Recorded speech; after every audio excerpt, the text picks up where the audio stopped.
Have you ever been to a labour exchange? You know, the last time I went there, I was paid my money by a Sikh. A Sikh sitting there with his turban and a bangle on his hand. Now, I was 3 years with the Indian Army in India. I was 3 years in India in civilian life. I got on well with Sikhs, Hindus, the whole lot of them. But to walk into a British labour exchange and find you're being paid out your money by a Sikh, these are the people that in my small way I help train and educate. To go to a labour exchange is not a very edifying experience at all. You know, you change into your old clothes to go to the labour exchange. But you've got to go.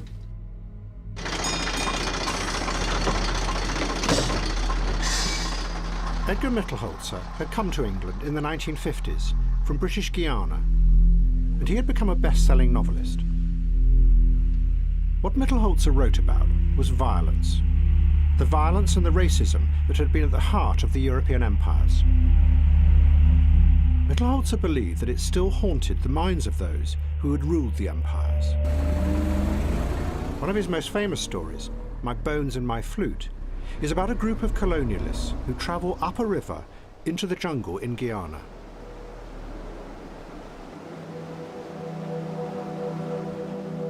They are searching for the remains of a giant slave rebellion in the past, guided by an old manuscript.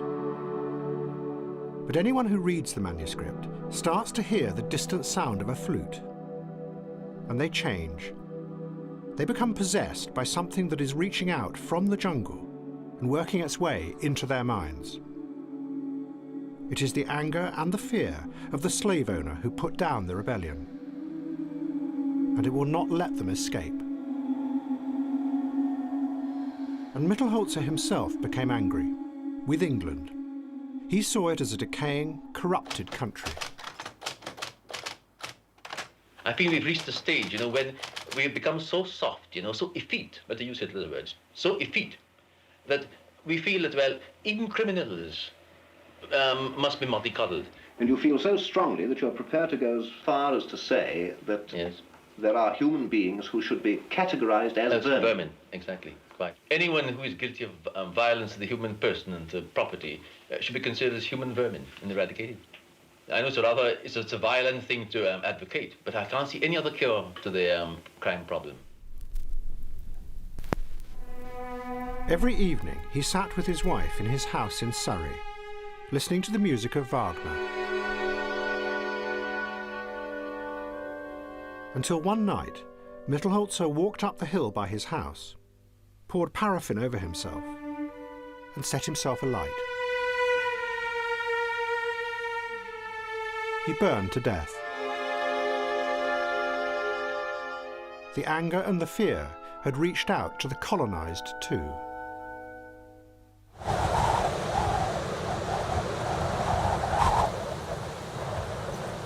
In 1966, engineers monitoring Chinese television from a mountain in Hong Kong began to realize that something unusual was happening in Beijing. China was sealed off from the rest of the world, but what they saw were hundreds of thousands of people streaming in from other cities and the countryside. By August the 11th, 1.5 million people had assembled in Tiananmen Square. Most of them were students or schoolchildren. Then, Mao Zedong appeared on the balcony above them.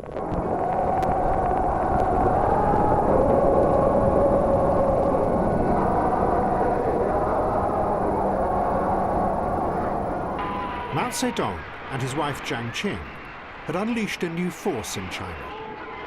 These were what Mao called the little devils of youth. He told them that they were going to save the revolution.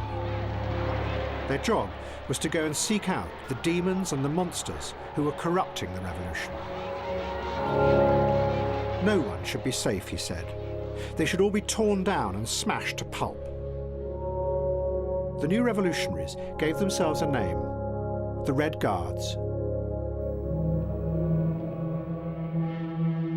Jiang Qing now had great power. She saw herself as equal to Mao. But she was convinced that the threat to the revolution also came from inside people's minds. She knew that even though China had gone through a revolution, little had changed inside the heads of millions of the people, including those in power. They still believed in a rigid hierarchy. She had been scorned as a woman by the other revolutionaries around Mao. They had done anything they could to stop her. Jiang had rewritten old Chinese operas into epic melodramas about the need to challenge and destroy the old order. All the old figures of authority were banished. Instead, the ordinary people, including women, took centre stage. They were performed to millions of young Red Guards, and in talks before the performances, Jiang told the audience how what they were about to watch were heroes awakening and realizing that they could take control.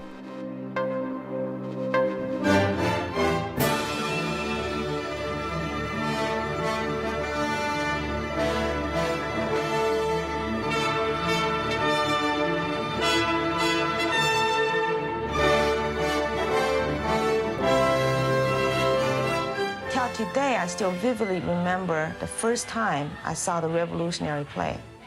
I was about 14, 13 years old. And there was a rush of emotion, of identity.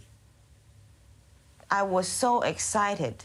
Suddenly, I saw those plays after Jiang Qing's talk that night. And suddenly what she was saying made sense to me, that there was a fundamental difference between the revolutionary art and the traditional art. There was something in the play about the working class emotions and working class world outlook, and just the flamboyance of the working class figure on stage moved me. That is my society, that's my life. That's the people I see, that's the people I live with, and they're on stage. Mao and Jiang suspended all schools and universities, which released 120 million students, who were then sent out to find and destroy the demons that were hiding among those in authority. Our teachers were often paraded through the streets, and we made them chant, "I'm a demon, I'm a devil. I deserve to die." That's the song, and they had to sing it. And they all sang. Whoever didn't got beaten up, some very badly. We used our belts to whip them. Some people used sticks. And the mother of this teacher was pushed over a bridge and fell to her death.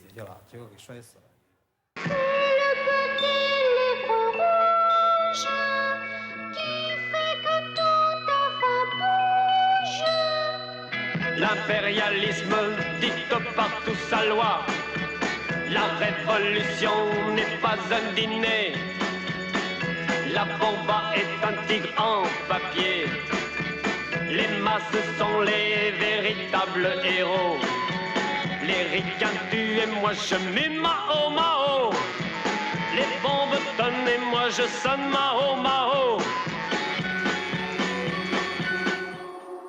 Horst Mahler had been born in what was now East Germany. His father had been a fervent Nazi and an anti-Semite. In 1945, his family fled across Germany from the approaching Red Army. Then his father committed suicide. Mahler grew up in West Berlin, and everything was buried. In 1964, Mahler joined a new group called the APO, the Extra-Parliamentary Opposition. They knew that many of those in charge of the country had been senior members of the Nazi Party. But no one talked about it. And they wanted to expose the Nazi crimes of those in charge and challenge their control of the country. There was the memory knocking at the door. And we asked our parents and our grandfathers, what did you do in all this time? Did you resist, or had you been a little Nazi, or had you been an opportunist? And this discussion was blocked by the elder generation. And so it became hostile.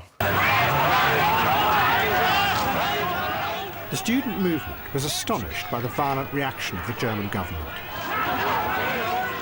And Horst Mahler and other radicals began to think that the problem was far deeper than just individual Nazis. That maybe the whole Nazi system had also survived and was hiding behind the facade of modern capitalism. They argued that the very system of industrial rationality and bureaucratic control that had made the Nazi state so efficient had simply mutated. It had been taken up by the victors, above all by America, and was now being used to run the new global capitalism and the multinational corporations that were ruthlessly exploiting what was called the Third World. Anything that stood in the system's way was bombed or burnt, with weapons created by the same rational industrial techniques that made the mass consumer goods. But the people in the West couldn't see this, because they had been led into a dream world that used mass consumerism and sexualized imagery to entrance and distract everyone. Und zauberhaft schön. Die Randlosen. Strumpfhosen von... In reality, it was an iron cage, designed to look like an open and free welfare state, a false state of peace that was built really on horror and war. We were convinced that our situation here, the welfare state, is only possible and the result by the exploitation of the Third World. And we said we must disturb this peace, this false peace in our country, in order to show the responsibility of us, that it is our task to implement sabotage in the centers of imperialism.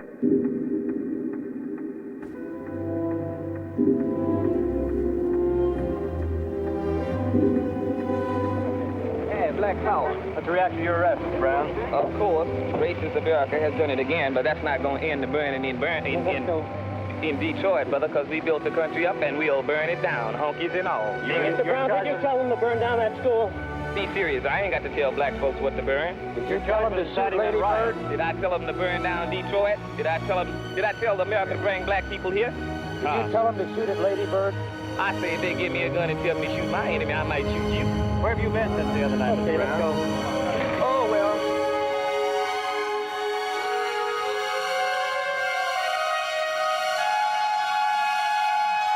Non-violence is okay, but you get nowhere with non-violence. I like violence. Malcolm X started, but King finished. Malcolm X set the idea. He rooted it rather in the minds of many blacks. He really started the ball rolling. You feel that violence is necessary in order to get rid of what you would call the oppression? It wouldn't get rid of it, but it will open, some of whitey's eyes to say, well, we're not joking, we really mean what we say. Do you find yourself really hating white people? Yes. Some people hold grudges, and I do.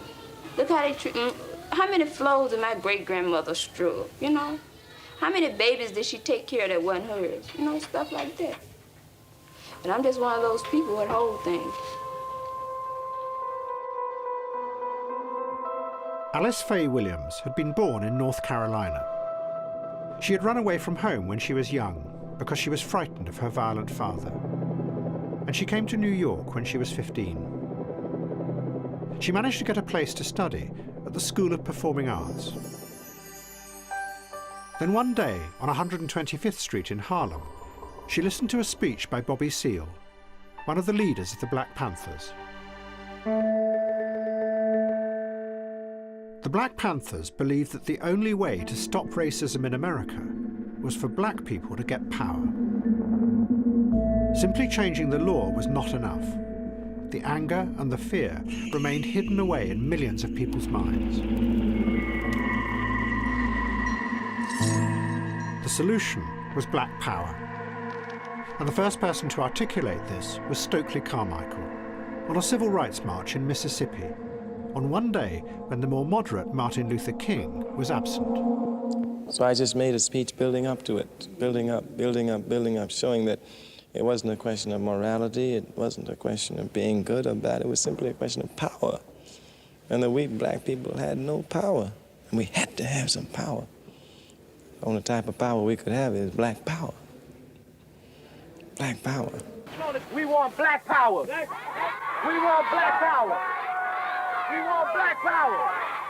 We want black power. We want black power. We want black power. We want black power. That's right. That's what we want. Black power. They responded immediately in a healthy manner. Dr. King came back the next day, but it was too late then. Black power had been established. Alice Williams decided to join the Black Panthers. She became a member of a new chapter that had been set up in Harlem, and she changed her name to Afeni Shakur. She later explained what the Panthers meant for her.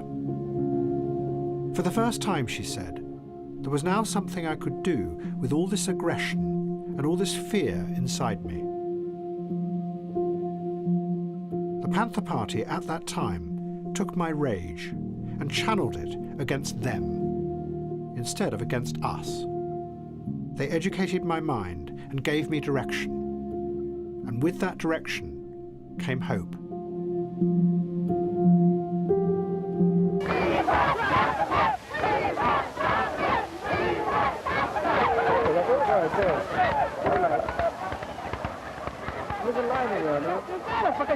I'm following you.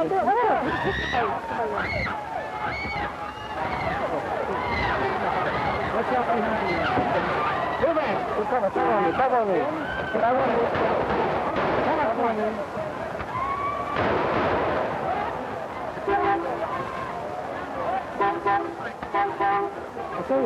Oh, there were. I saw in the precinct a number of men and women being brought in. I had contact with some of the women when we were in the precinct, and they were also beaten. Some had black eyes, some had swollen lips, and so forth. And from what most of them said, they were just walking along the street, and most of them were pushed or hit with a club. And when they, protested the fact that they were being hit for nothing, then they were beaten and arrested. We teach children that the policeman is a friend. In Harlem, however, although I know that there are policemen who are friendly and kind and decent and fair, this type of policeman is a rare thing. Eh? The others go at me, mate.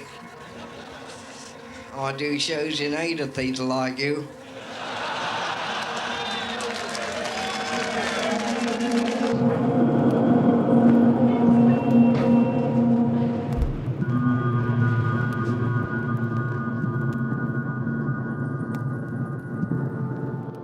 Michael de Freitas had been a gangster. He had worked as an enforcer for the notorious slum landlord Peter Rackman. But now he wanted to be a revolutionary. Then one day he met the American black leader Malcolm X, who was on a tour of England. They began to travel around the country together. When they arrived in Birmingham, the hotel receptionist thought that Michael de Freitas was Malcolm X's brother, and he called him Michael X. De Freitas decided that in the future, this was going to be his revolutionary name, and he was going to lead a revolution in Britain. Michael X soon became famous. I would hate to be described as a politician because they're all such liars and thieves. If I'm going to deal in the realms of that type of public relations, I'd rather think of myself in terms of being a statesman, which is an art that this country has long since forgotten, like we have no statesmen today. I'm probably the only one in the country. Unfortunately, we find that the people of pale pigmentation are people who are so barbaric, like, for instance, right now this country, which is run by those type of people, have got more weapons of destruction to destroy the entire world. And they're so savage, they're building even more. You see, the British are such a strange people. Many of Michael X's supporters were the young white radicals who had moved into Notting Hill, into the very houses that he and the gangster Peter Rachman had run 10 years before. Because Michael X was an outsider, the white radicals believed that he could see the system for what it really was. Like all revolutionaries before them, they had tried to appeal to the white working class and get them to rise up against the system. But no one seemed to be interested. And what we've been talking about here today is the problem of racialism and the problem of the attack by the government and by the employers on working people's conditions. The radicals decided that this was because the ordinary people had been brainwashed by the media and by consumerism, and turned into what their theory called one-dimensional creatures, which meant that they were the wrong kind of person to start a revolution with.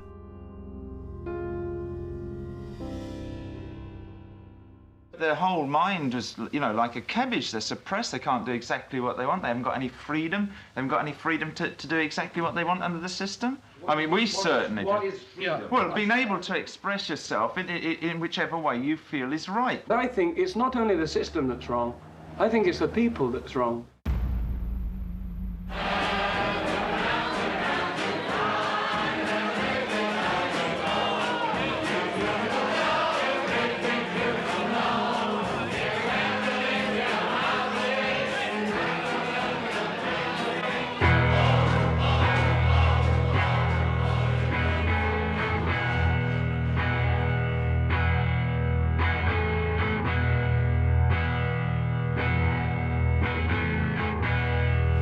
Working every night for me?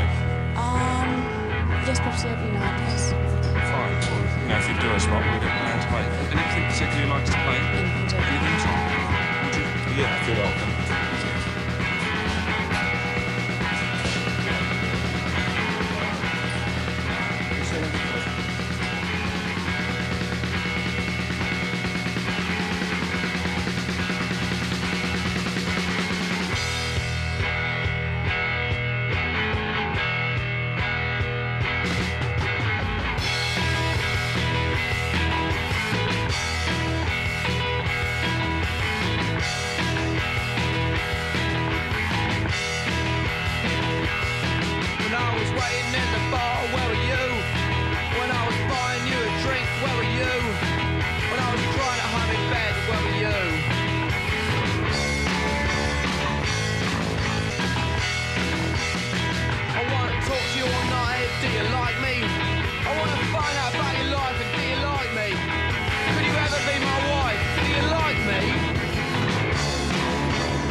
But one evening, after making a speech in Reading, Michael X was arrested, and he was sent to prison for 10 months for inciting racial hatred.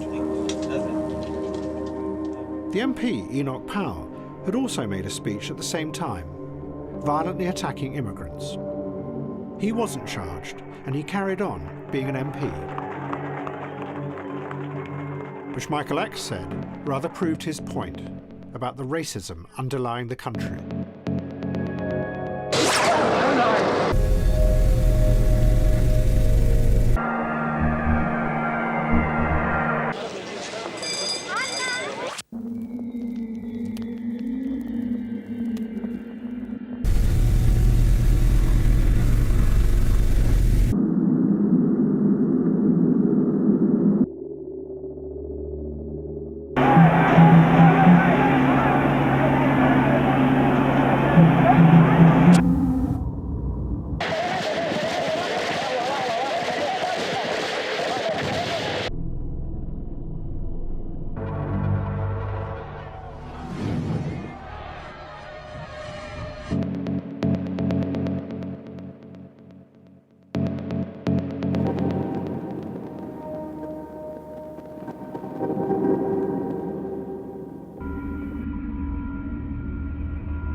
certainly no one that's going to tell you not to think what you honestly believe, but I think maybe you should re-examine a little bit the things that you believe, huh?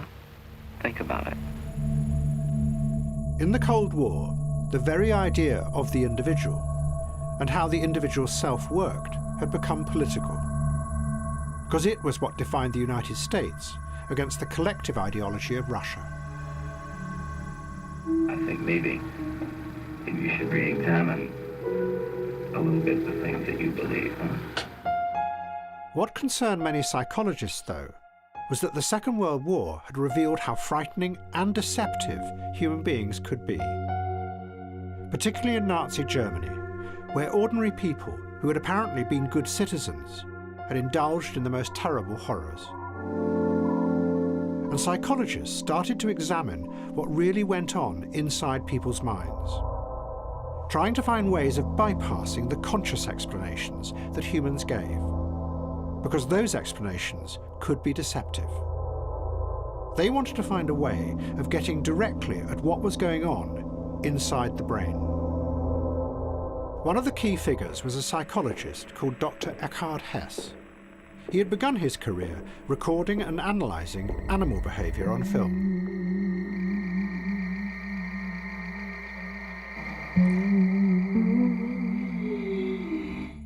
Now he did the same with human beings. Dr. Hess had discovered that the pupils in the eyes of individuals reacted dramatically when they were shown different kinds of images. The changes had nothing to do with the changes in the light. They came from within the human being. And Dr. Hess believed that they gave you a way of seeing the hidden emotional responses that were going on inside the mind.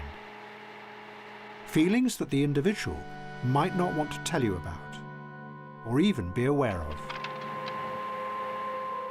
You were looking directly at the brain.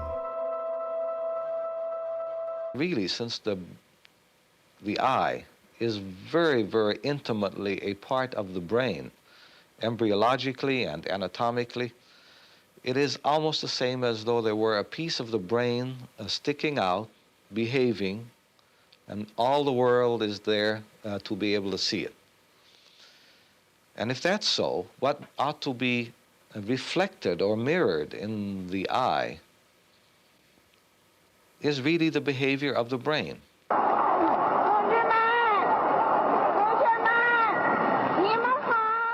Jiang Qing was now the most powerful woman in the world.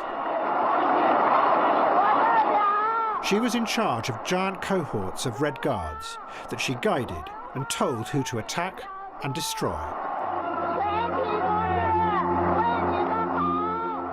High-up members of the Communist Party were seized and paraded in front of tens of thousands of screaming people and forced to confess to thought crimes against the revolution. If they didn't, they were beaten and killed.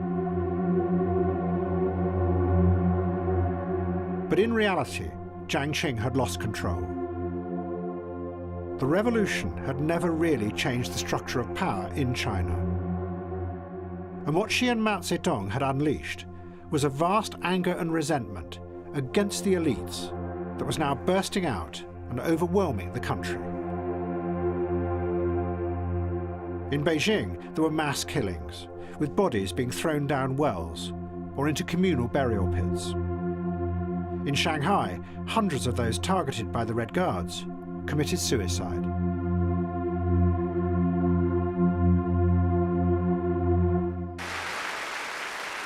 But Jiang Qing had become famous in the West. A feminist writer from America called Roxanne Whitaker came to Beijing to interview her. But as she talked to Jiang Qing, Whitaker began to realize that something else was also going on. That Jiang Qing was using her new power to avenge herself on all those who had dismissed her or patronized her in the past. Jiang Qing also had a demon inside her. One of the main themes of her life was avenging herself against men who wronged her, politically mainly, when she was in her 20s. And she did not strike back against them. until the time of the Cultural Revolution, some 20 years later, they still had refused to give her access to the masses and to allow her to work. And she finally destroyed them. Wow. They were removed from their posts. They were humiliated before the people. Placards were put up over their chests. They were dragged before the masses. They were humiliated. They were destroyed. Jiang Qing also turned on everyone who in Shanghai in the 1930s had held her film career back. Studio heads, directors and journalists were dismissed and beaten up. But the worst was saved for the film star Li Lili. They had starred together in Bloodshed on Wolf Mountain. Jiang Qing had always believed that Li Lili had deliberately upstaged her. Now, Li Lili and her husband were seized by Red Guards. Jiang Qing ordered them to be tortured. Li Lili survived, but her husband couldn't bear it, and he committed suicide.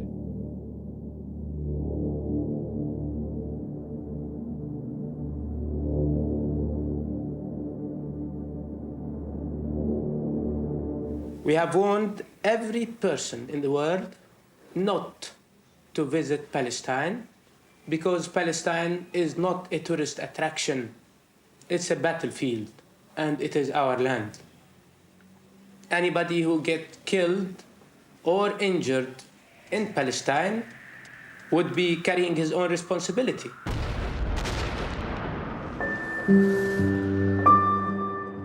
Horst Mahler and a group of other German revolutionaries secretly went to a Palestinian training camp in Jordan. They had decided to train in urban guerrilla warfare. But things didn't go well from the very start. One of the leaders of the group, Andreas Baader, insisted on having mixed sleeping quarters. Then the female members of the group started to sunbathe on the roof. The commander of the camp told them to stop. Baader argued with him. The anti-imperialist struggle and sexual emancipation, he said, must go hand in hand. The commander refused. Baader put it more bluntly. Fucking and shooting, he said, are the same thing.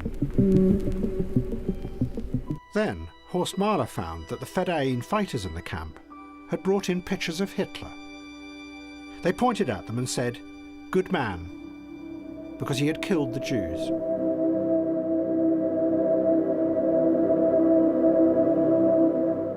That was very hard for us, Mahler later said, because we had a feeling of guilt about the Jews. We were very upset. In the end, the Germans went on strike because they weren't being given enough bullets each day to shoot with. So the commander stormed their house and threw them out.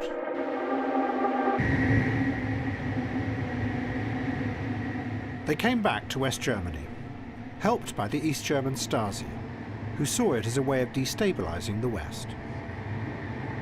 And the revolutionaries set out to use their training to force the West German state to reveal its true fascist face.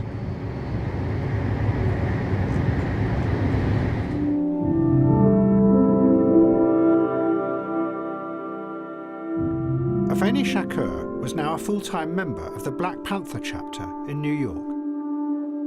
She was certain that the only solution in America was violent uprising. And she spent her time writing poems calling for revolution. But the problem was that she and many of the others in her cell didn't know what to do to make this happen. They watched enviously as other Black Panthers on the West Coast fought running battles with the police and the military. All we have to say is all power to the people, and you can jail a revolutionary, but you sure can't jail a revolution. Baby, you're gonna have some dealing to do, because niggas ain't gonna stop until they either get freedom or destroy everything that they run across. How many of you with? The question of who to attack in New York got more and more complicated. Some of the Panthers argued that they should target the ruthless landlords who made them live in rotting apartments, and the bankers who refused to lend blacks money, so they could never escape from the slums. These, they said, were the agents of imperialist control. But in New York, the majority of landlords and bankers were Jewish. And we are being exploited by people who do not live in our colonies, you see, or in our communities, who come into our communities and exploit us every day, you see, and they take the money back to their communities. So this is like colonial imperialism in our content, you see. And the people who exploit us in our communities, particularly in New York City, are Zionist Jews.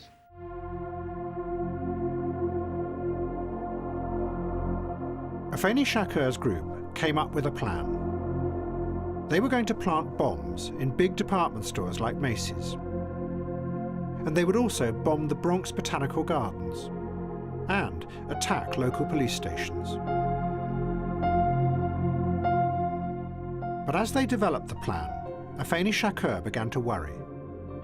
She didn't want to kill civilians. And she felt they were being bullied into it by one of their group. He was one of the founder members of the cell, whose revolutionary name was Yedwa Sudan. And Afeni Shakur started to be suspicious. She wondered if he might really be an undercover policeman. Shakur told another member of the group about her suspicions, who then went and confronted Yedwa Sudan. Sudan immediately pulled out a gun, fired 2 bullets into the table in front of him, and denied it.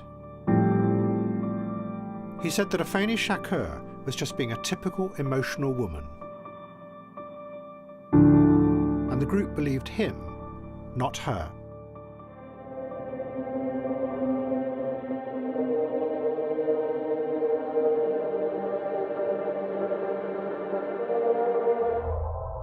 When Michael X came out of jail, he found that the world had completely changed, but not in the way he had hoped. The middle-class radicals, who only a year before had been his most fervent supporters, suddenly didn't want to know him anymore. In Notting Hill, no one talked of violent revolution or of bringing down the corrupt power structure. Instead, a new group had turned up. They looked like young radicals, but they had a rather different agenda. And there's no more war, 'cause there's no more world. Hundreds of student volunteers from all over the country had come to do a massive survey of everyone who lived in Notting Hill. It was the beginning of what was called community action. They were going to use the data to create neighbourhood centres, which they said would be a different way of empowering the local people. Parts of Notting Hill are closed off from the general mainstream of society, treated differently from society, sometimes treated as a social dustbin, sometimes treated as a ghetto. Hello. Lighting, you've got, is it We've got included? lighting, we pay for it ourselves. And you pay for it yourself? Yes, and the heating. Cleaning, oh, this doesn't really apply to you, this applies to other people. In other sorts of rented accommodation. We do that ourselves. You do that yourself? Yes. Also, room service doesn't really apply either, I imagine. But soon, many of the local black residents who were involved with the project resigned, because power seemed to remain firmly with the white professionals. Can we go in an orderly fashion and no damage to the property at all, please? Well, what made me resign was because I don't think that enough local people were being involved. And by local people, I mean West Indians. Students can't do much. They're relegated to a role of just getting information. Isn't that worthwhile? Well, I suppose it's worthwhile, but it depends on how the information will be used afterwards. The aim of Black Power had been that people would organise themselves so they could stand up against those who ruled them. Michael X realised that what was happening now in Notting Hill was the opposite. People were being treated as subjects to be counted and measured and managed. He became increasingly cynical about the Liberals' real intentions. These places always have fantastic basements. Oh, this is a tremendous place if you've got the money. You want to have a party or something. A few years ago, you were reported to have said that whites who claim to help you are out to kill you. Do you still believe that? Yes, I'm thinking when I said that, I was referring to people who are described as white liberals.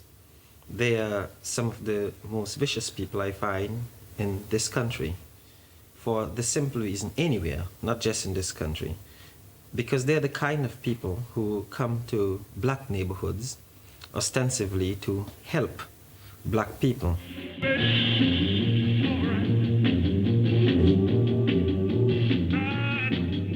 Michael X had come to believe that the talk of revolution had just been empty rhetoric that disguised something else.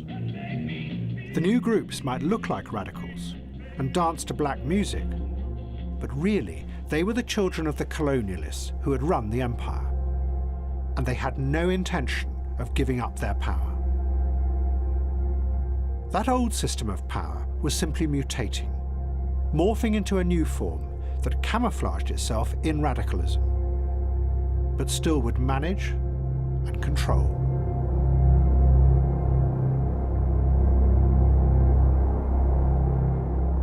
Michael X was an ambitious man who had badly wanted political power.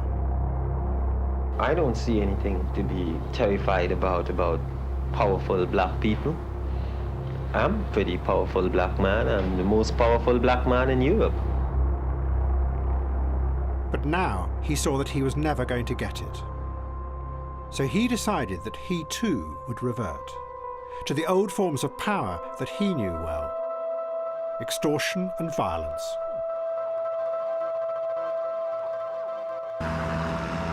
He set up a new organisation called the Black House.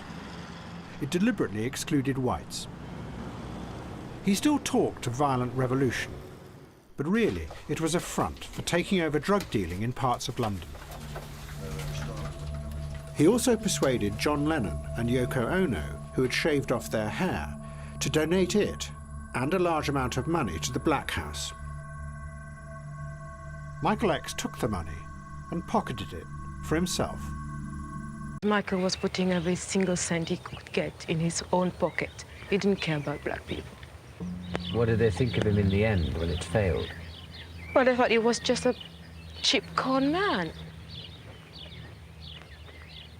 They lost faith in Michael in the end. But he was just playing his games, you know. Why do you think he did that? Because Michael doesn't believe in black power. Michael is just on a power trip for his own benefit. Michael doesn't like black people because Michael is half white. In a short time, I'm going to ask you to put your face up against that face piece and look in this box while I ask you to solve some multiplication problems in your head.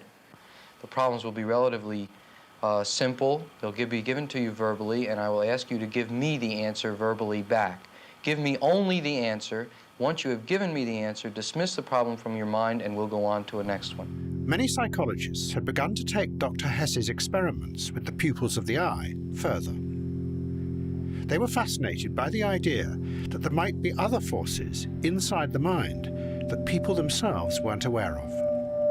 One of them was a young psychologist studying in America called Daniel Kahneman. His fascination with the complexity of the mind had come from a moment of terror when he was a child, living in Nazi-occupied France during the Second World War. One day he had been stopped by an SS officer. Kahneman was a Jew, and the SS was in charge of sending people to the death camps. He was convinced that he was about to be sent away to be killed. But the SS man picked him up, kissed him, and showed him pictures of his own son in Germany.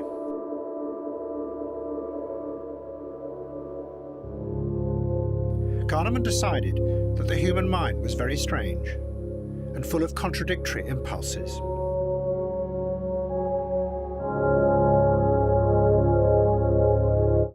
17 times 19. Now, he, along with other psychologists inspired by Dr. Hess, studied the pupils in people's eyes as they gave them all kinds of problems to solve, while distracting them with music and noise. 223. They were trying to probe further into the human brain to see how it responded to the world outside in ways that the individual wasn't aware of. But as Kahneman and the others watched the individuals in their laboratories, isolated from the society outside, they were led down a very strange path. That in the age when the individual self was going to become the central focus, from politics through to consumerism, the scientists were going to come to the conclusion that maybe the conscious self wasn't fully in control of what humans did. 35 years later, Kahneman was going to be given the Nobel Prize for a theory that began with his work in the 1960s. He would come to believe that what we think of as the self is really just a small part of something else hidden inside our brains. A much larger part of the brain that actually experiences the world outside. But that experience makes no sense. It is just an ongoing, chaotic rush of biochemical data that flashes up and fades away. And what humans think of as their self is actually an accessory that tries to make sense of this chaotic mass of incoming data. But to do that, it has to simplify and turn that data into stories that are sometimes so simplified that they bear little relationship to the reality outside.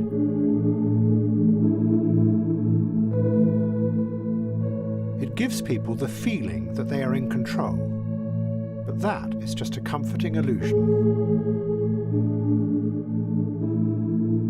Kahneman's theory was going to have a far-reaching influence beyond psychology, because the implication of what he was saying was that you could never change people's behavior by appealing to them rationally.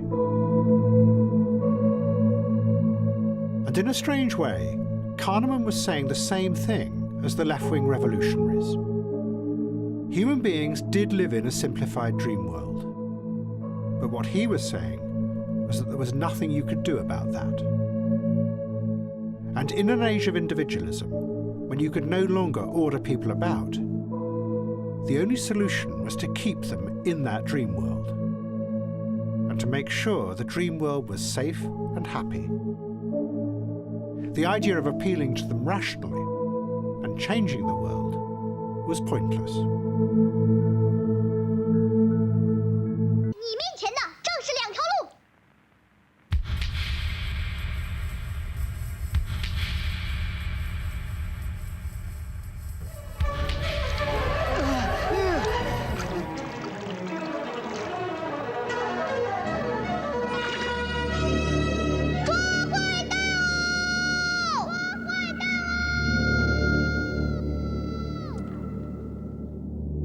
By now, China was in a state of almost civil war. Different groups of armed Red Guards were fighting running battles with each other in all the major cities.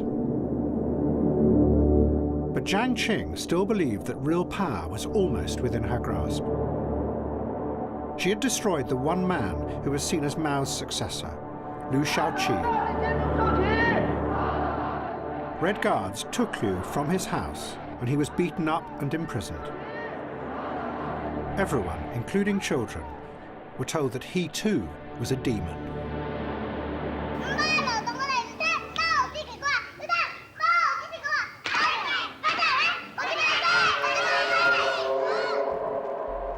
Then suddenly, Mao turned on Jiang Qing.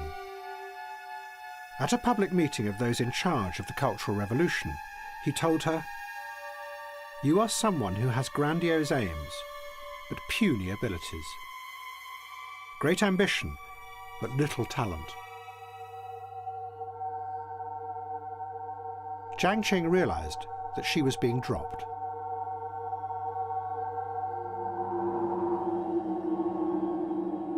In her operas, Jiang Qing had gone back into China's past.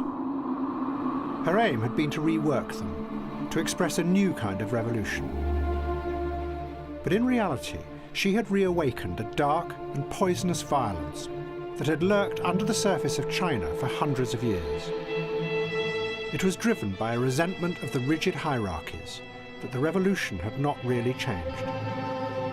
Mao had not given her or anyone else guidance about what to do with the fury that she had summoned up. And now she knew why. He had simply been using her, and the violence that she created, as a way of destroying all opposition to him. He had no other vision of how to solve the old divisions and resentments in China.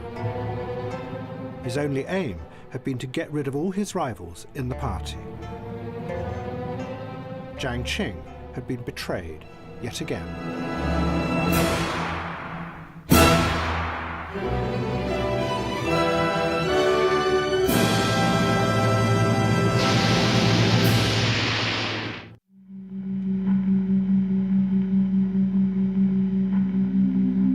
The members of the Red Army faction were now planting bombs and robbing banks all across West Germany.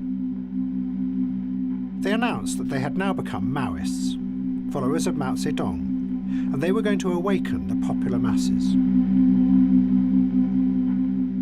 The government were desperate to catch them, and they turned to a man who said he knew how to find them.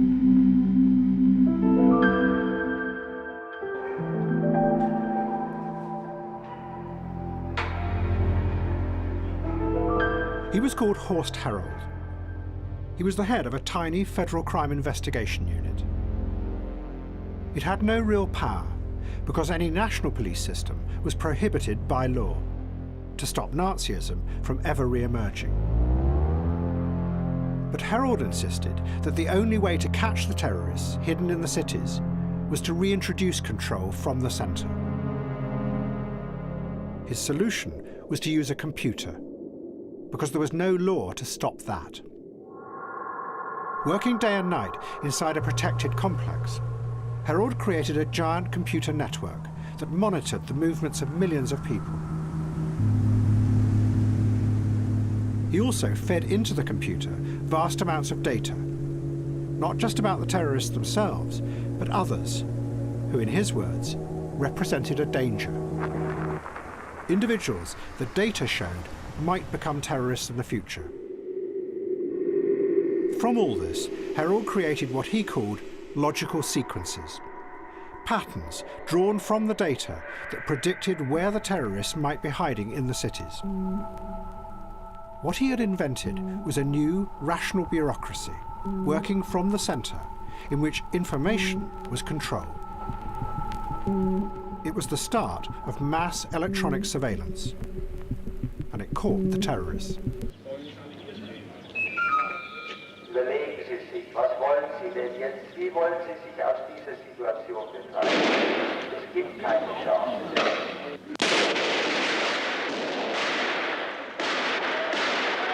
But Horst Herold was not just an unthinking technocrat. By studying all the data, he believed, come to understand that the terrorists were just a tiny part of something much bigger that was happening all across the world. Something that those in power did not yet comprehend. And in 1973, he made an extraordinary speech that laid out the world that he saw coming. The violence and the horror that the terrorists created, he said, did not just happen because of something evil or sick inside their heads. It was a reaction to the new system of power that was rising up across the world. It was the system that the radicals had identified in the 1960s, the new global networks of multinational corporations and international finance that they believed were ruthlessly exploiting the world. If you want to get rid of the terrorism, Herold said, there are two alternatives. You either use political power to change and reform that global system, or you decide to systematically control the people and their anger and their discontent. But to do that, you would have to create surveillance networks like the one he had built, but on a global scale.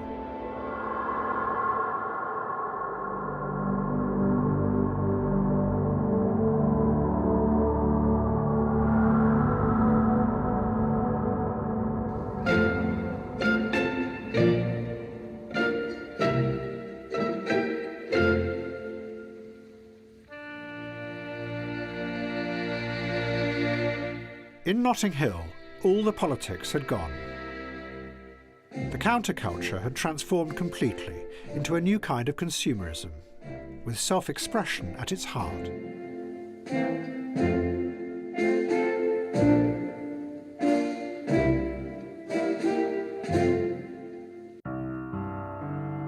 Michael X left London in disgust, and he went back to Trinidad. He moved into a large house hidden away in the suburbs. He said that he was going to set up a new radical organisation called the University of the Alternative. But it was clear that he was in a manic state of mind and increasingly paranoid. Then one night the compound burned down and Michael X disappeared. The police found a hidden grave in the garden. In it was the body of one of Michael X's last disciples, Gail Benson, the daughter of a Conservative MP. She had discovered that Michael X's real plan was to grow marijuana and export it to the United States. So he had ordered a group of his men to kill her. He told one of them, Steve Yates, that she was an undercover agent from the CIA. She was seized from behind and stabbed several times across the body with a knife. She was struggling very violently, and Steve Yates, who wasn't even supposed to be part of this particular operation, became impatient. He grabbed a cutlass, which in these parts is a long knife used for cutting sugarcane, and plunged it straight into her neck. Well, that was the fatal blow. The men then piled stones on top of her and filled in the rest of the grave. Sometime later, Malik phoned the house to see what the situation was, and Steve Yates simply told him the tree is planted. Michael X fled to Guyana. He then headed south, away from the towns, down a small trail past mining camps. His aim was to get to the river and take a boat upriver into the jungle where he would be safe. It was the same jungle that Edgar Mittelholzer had described in his story about the ghosts from the colonial past.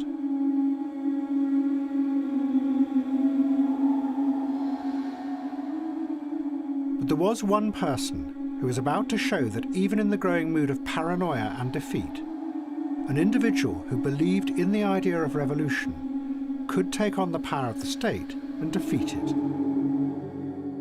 One morning, armed police stormed into Afeni Shakur's apartment and arrested her. All the other members of her cell were also arrested. They were charged with what the government said was a giant plan to destroy those elements of society which the defendants call the power structure. It included attacking police stations and planning to bomb 5 large department stores and the Bronx Botanical Gardens. They became known as the Panther 21. Their trial was held in a state of paranoia about further attacks by the Panthers. But it also caused a sensation when it was revealed that 3 of the founding members of the group had been undercover police officers. What was stranger was that some of those officers seemed to have been unaware that there were other undercover agents in the cell. They were also the most active members of the group. We had to organise everything, one of the undercover agents explained at the trial, because everyone else in the group was off doing what they called their own shit.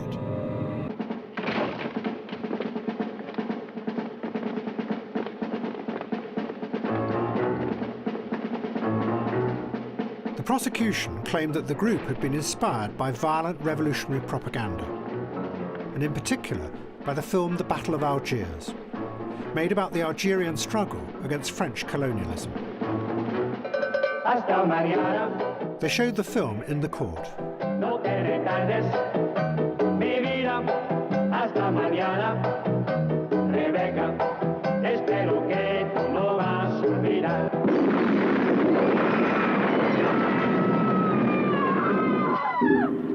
Unlike all the other Panthers, Afeni Shakur chose to defend herself. And at the end of the trial, she cross-examined the leading undercover agent. He was the man she had suspected from the start, Yedwa Sudan. His real name was Ralph White. A journalist who was in the courtroom wrote a book that described what happened. She started by getting White to admit that really most of the inspiration for the plots came from the undercover agents. Not only had they continually pushed for the violence and suggested the targets, but they had also arranged to buy the dynamite of yet another undercover agent. They had also arranged for the cars to transport the dynamite. That really, the plot to attack America had been created and driven by the American authorities. But then Afeni Shakur went further. She talked to White in the courtroom, not as a police officer, but as a comrade that she had spent 18 months with, and asked him about the activism that they had done together in the community. He said that he thought what they had done was powerful, inspiring, and he said, beautiful. She asked if he had misrepresented the Panthers to his police bosses. He said yes. She asked if he had betrayed the community. He said yes. When the jury was sent out, they talked for 40 minutes, came back and acquitted all the defendants. It was a powerful example of how an individual could challenge those in power and win.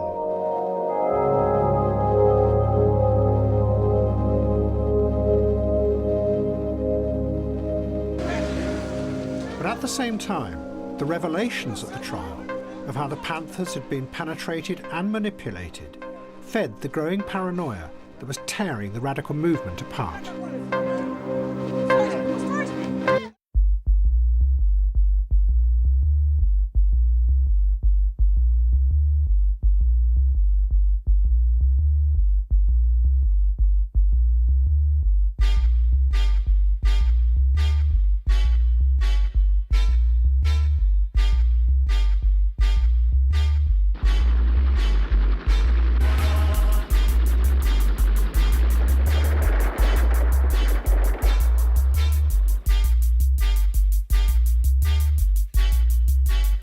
They claim that I'm violent just cause I refuse to be silent. These hypocrites are having fits cause I'm not buying it, defying it. Envious because I will rebel against any oppressor, and this is known as self-defense. I show no mercy, they claim that I'm the lunatic, but when this shit gets thick, I'm the one you're gonna get. Don't look confused, the truth is so plain to see, cause I'm the nigga that you sell out all ashamed to be. In every Jeep and every car, brother, stomp this. I'm never ignorant, getting goes accomplished. The underground railroad on and up rise. This time the truth's getting told, heard enough lies. I told the fight back, attack on society. If this is violence, then violence what I gotta be. If you investigate, you'll find out where it's coming from. Look through our history, America's the violent one.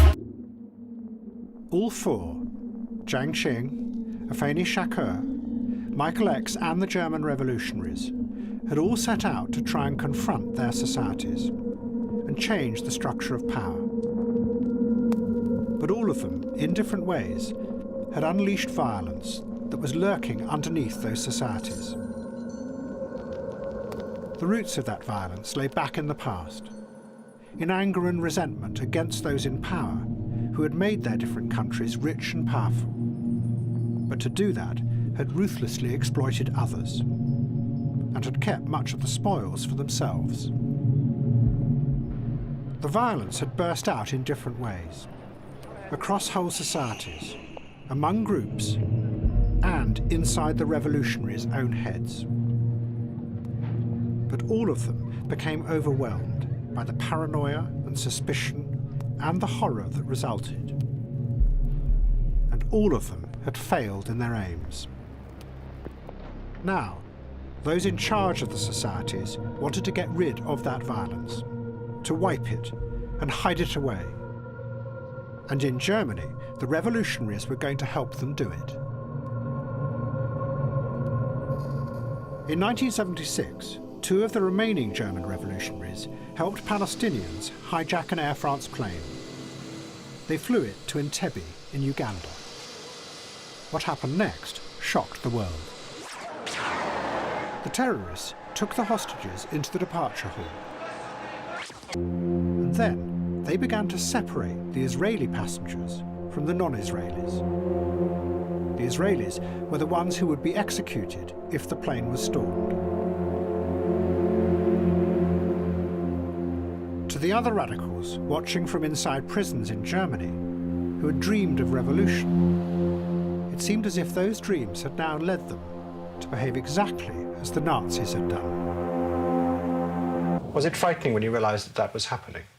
Yeah, of course, awfully frightening. This is one of the main points in the development, the awareness that we are from the same stuff as the fascists were. We understood something. We understood that fascism is a component in all of us. But we don't know to handle this contradiction. We don't have any means to live with this evil part in ourselves.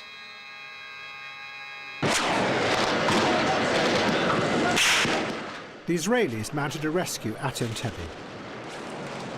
The hostages were saved, and the terrorists were killed.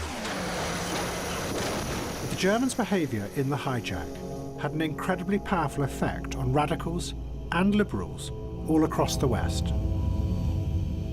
3 years before, the man who had been chasing the terrorists, Horst Herold, had argued that the violence did not just come from inside them, that they were reacting to something that was happening in the world. But now, the revolutionaries and many of their supporters began to argue that maybe the violence was not in the system. It was inside them.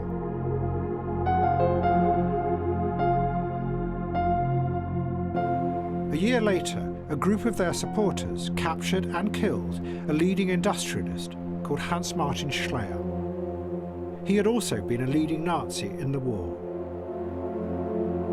At the same time, 3 of the leading revolutionaries killed themselves in prison.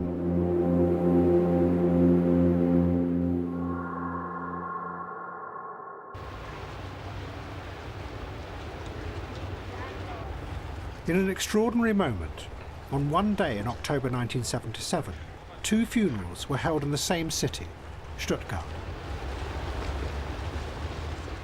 One was for the revolutionaries.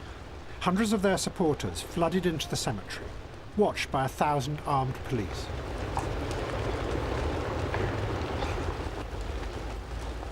The other was for Hans Martin Schleyer. The leaders of the industrial and financial establishment came together at a church in the centre of the city. It was a moment that dramatically symbolised what had happened. The industrialists and the bankers had come not just to mourn Schleyer, but to bury any idea of radical change in Germany.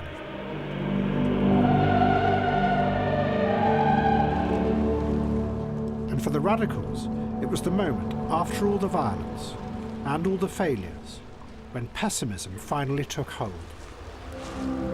It said that this is what all radical attempts to change the world inevitably lead to.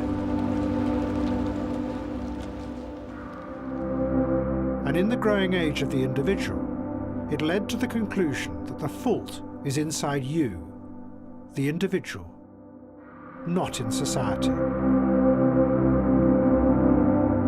Those who had wanted to change the world now began to turn inwards. This distrust was going to be reinforced by the growing influence of the psychologists, who said that human beings were really irrational and lived in a dream world. Out of that was going to come the modern system of power, in which psychology would join with economics and with finance to make sure that that dream world was managed.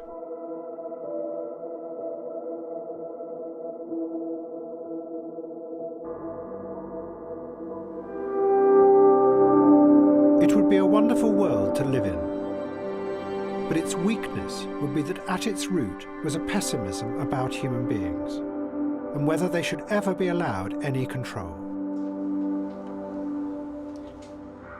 While outside the dream world, the things that the revolutionaries had wanted to change so much, the inequalities, the racism and the exploitation, would all remain untouched and would continue to grow unnoticed.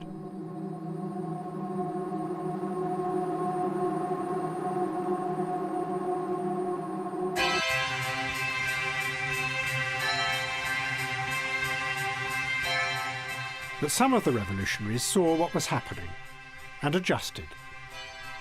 Eldridge Cleaver, who had been one of the leading Black Panthers, set up his own fashion company. He designed what he called revolutionary trousers. They had a flap at the front, which he said would liberate the penis. While his fellow revolutionary, Bobby Seale, became a celebrity chef. Featuring the founding chairman of the Black Panther Party and guerrilla extraordinaire, Bobby Seale. But one revolutionary was still not going to give up. Jiang now joined with 3 others who had run the Cultural Revolution. They were determined to seize power when Mao died. They were known as the Gang of Four. And Michael X never made it to the river. He was captured and brought back to stand trial in Trinidad. He was found guilty of murder and hanged.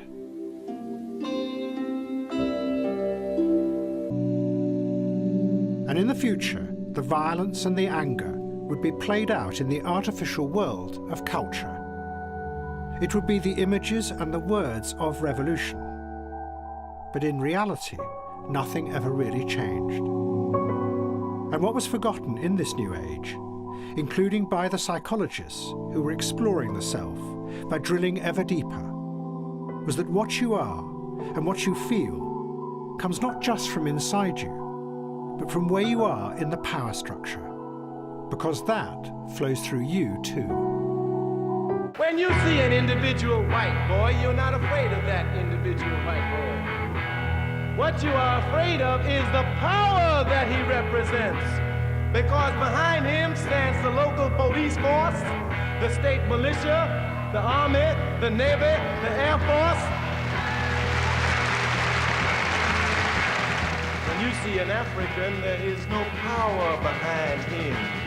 There is no one speaking for his interests. There is no one to protect him. The guerrilla studies. The guerrilla studies. He doesn't rap, he studies and keeps his mouth shut. Study, children, study.